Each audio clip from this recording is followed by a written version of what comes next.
harusnya para relawan kumpul bukan di GBK tapi di Cianjur, tengah Indonesia yang sedang berduka, malah deklarasi calon presiden. Lihat kondisi Indonesia secara keseluruhan. Karena kita tahu Pak Joko Widodo itu presiden Indonesia, bukan presiden relawan. GBK itu tidak boleh digunakan sampai Piala Dunia itu.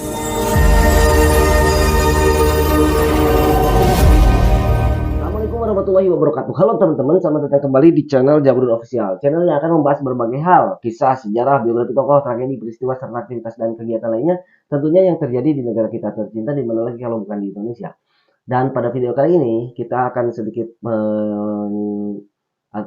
menganalisa dari berbagai macam kritikan yang terjadi terkait dengan kegiatan Nusantara Bersatu yang dilaksanakan pada hari kemarin oleh para relawan Jokowi se-Indonesia begitu. Namun sebelum dilanjut, seperti biasa bagi teman-teman yang belum subscribe, silakan subscribe terlebih dahulu serta jangan lupa nyalakan lonceng notifikasinya agar ketika kami membuat video-video terbaru teman-teman tidak ketinggalan untuk menontonnya. Oke teman-teman, dari sekian rapihnya atau suksesnya acara relawan bersatu Nusantara Bersatu yang dilaksanakan pada hari kemarin, di mana kita tahu acara tersebut dihadiri oleh relawan se-Indonesia yang berkumpul di Gelora Bung Karno. Pada acara tersebut menuai berbagai macam kritikan dan ini menjadi sebuah pelajaran politik bagi kita semua bahwa hati-hati ketika ingin melaksanakan sebuah kegiatan. Jangan sampai niatnya yang bagus kemudian endingnya berakhir dengan tragis begitu. Dan ini sebetulnya bagi para penikmat mungkin tidak berakhir tragis. Beliau bisa, para relawan bisa memberikan argumentasinya masing-masing. Tapi di tengah kesuksesannya tersebut, kita harus betul-betul fair mengevaluasi dari berbagai macam sisi begitu.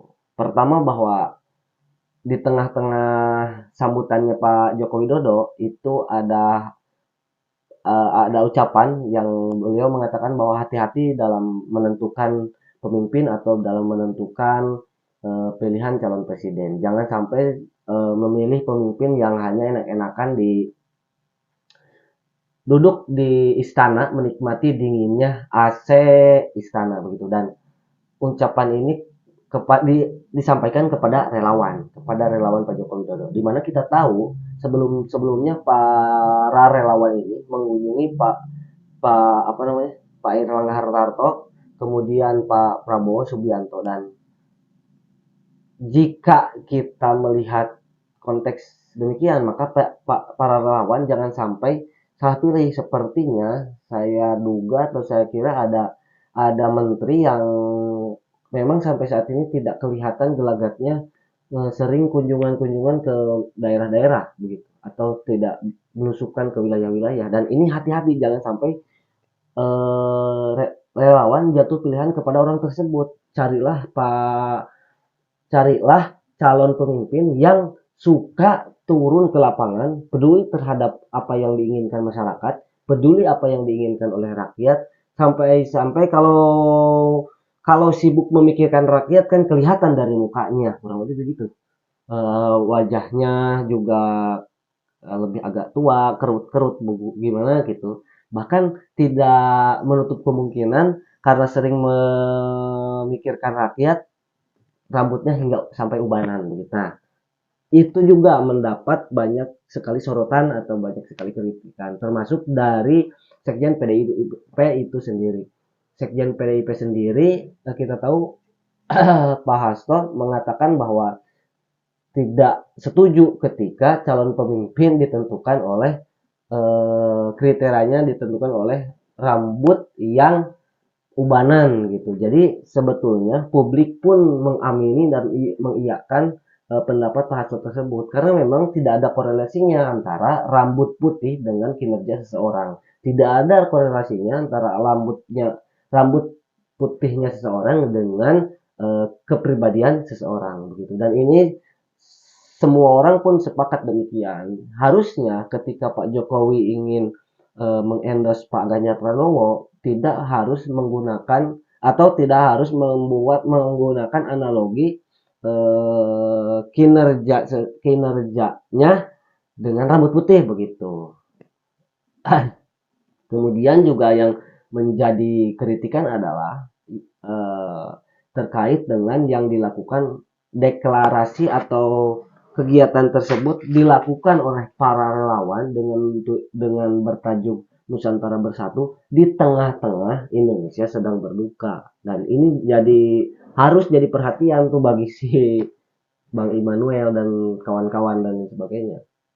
Dan kita tahu bahwa beberapa hari belakangan, belum 1 bulan Indonesia dilanda musibah. Jadi di tengah dukanya Indonesia di Jawa Barat, khususnya di Cianjur, harusnya para relawan ini menunda atau mengundur kegiatan tersebut, sehingga kegiatan kegiatan para relawan ini tidak, kan kalau sekarang seolah-olah mereka itu sedang euforia di tengah kesedihan orang lain, seolah-olah begitu, dan harusnya diperhitungkan secara matang sehingga tepat gitu. Maka kita tahu kan dulu ada tragedi Kanjuruhan yang sama menewaskan banyak orang. Nah, di tengah dukanya Kanjuruhan tersebut ada partai politik yang justru mendeklarasikan Anies Baswedan, dan itu juga menjadi kritikan banyak orang. Di tengah Indonesia yang sedang berduka, malah deklarasi calon presiden. Dan hampir sama seperti sekarang ini kejadiannya, di tengah Indonesia yang berduka, para relawan malah mengumpulkan relawan se-Indonesia hanya untuk hadir di Gelora Bung Karno gitu. Dan harusnya jika memang betul-betul peduli terhadap Pak Joko Widodo, harusnya para relawan kumpul bukan di GBK tapi di Cianjur, sama-sama membangun pulihnya Cianjur menjadi lebih baik gitu. Bukan malah dibawa ke GBK. Harusnya begitu. Dan itu kita harus fair mengakui bahwa kegiatan tersebut tidak tepat dilaksanakan di tengah-tengah acara Indonesia yang berduka. Yang ketiga, kenapa tidak tepat? Karena kita tahu prestasi Pak Jokowi ini sudah on the track, sudah bagus gitu, sudah di tengah-tengah penilaian Pak Jokowi yang kian hari harusnya semakin meningkat. Para relawan harusnya mengerti itu, jangan sampai citra Pak Jokowi ternodai oleh kegiatan yang tidak begitu urgen begitu. Kemudian juga yang keempat, seolah-olah para relawan ini menjebak Pak Jokowi.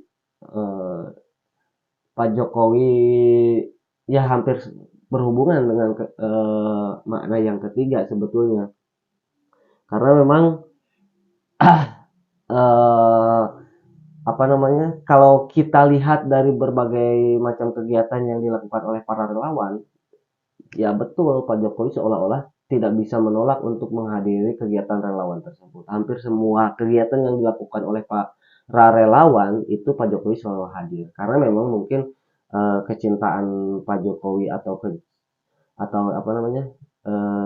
bukti solidaritas Pak Jokowi juga terhadap para relawan begitu. Namun Pak Hasto pernah bilang bahwa jangan sampai ada kegiatan yang tidak sehat, seolah-olah ketika Pak Jokowi tidak hadir, kan Pak Jokowi kelihatannya tidak bisa menolak nih ketika para relawan mengadakan kegiatan kegiatan. Nah, jadi takutnya begini, Pak Jokowi itu seolah-olah ketika tidak dihadiri oleh relawan, nanti relawan memberikan ancaman untuk membubarkan diri ketika sudah Pak Jokowi sudah tidak peduli begitu. Nah, itu yang keempat. Yang kelima adalah ketika kita tahu GBK itu tidak boleh digunakan sampai Piala Dunia itu dilaksanakan. Dan kenapa ini malah digunakan gitu, dan itu harus dijelaskan kepada publik oleh Pak panitia relawan, kenapa bisa dilaksanakan demikian. Dan itu saya kira 5 poin ini harus menjadi perhatian, menjadi pembelajaran bagi pembelajaran kita dalam berpolitik agar manuver-manuver yang dilakukan itu tidak apa ya, tidak membahayakan bagi presiden, kemudian juga bagi citra politik kita di Indonesia.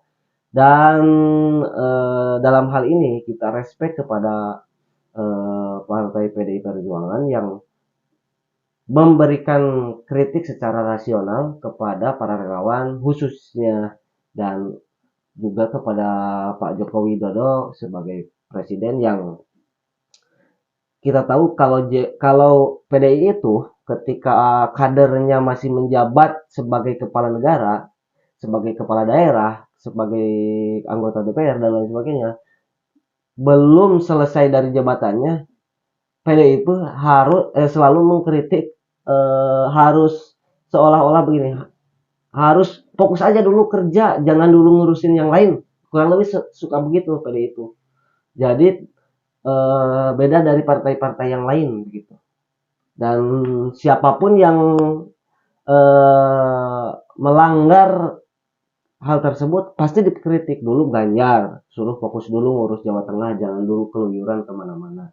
Kemudian juga dulu lagi di Jakarta Pak Jokowi ngejabat sebagai gubernur, fokus aja dulu nanti ada waktunya eh, untuk mengurus calon presiden. Dan hari ini pun sama demikian, Pak Jokowi ini kritikan PDI yang dilakukan oleh PDIP itu karena memang kekhawatiran citra Pak Jokowi menurun di tengah-tengah eh, kinerja Pak Jokowi yang lagi bagus-bagusnya gitu, yang lagi memiliki power yang sangat besar, yang sangat cakap begitu.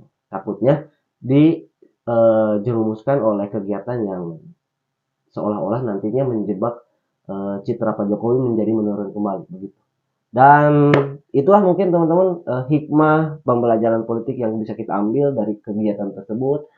Sejauh apapun kita mencintai para relawan untuk para relawan mencintai mencintai siapa yang didukungnya, baik kepada Pak Anies lah, baik kepada Pak Ganjar lah, Pak Prabowo lah, Bu Puan, Caimin, Erick Thohir dan lain sebagainya, itu harus betul-betul menghitung waktu yang tepat, bukan hanya baik hari baik bulan, tapi juga lihat kondisi Indonesia secara keseluruhan. Karena kita tahu Pak Joko Widodo itu presiden Indonesia, bukan presiden relawan. Catat itu. Jadi itu harus diperhitungkan secara matang, secara baik untuk memberikan pelajaran contoh bagi agar masyarakat bisa meniru hal-hal tersebut gitu.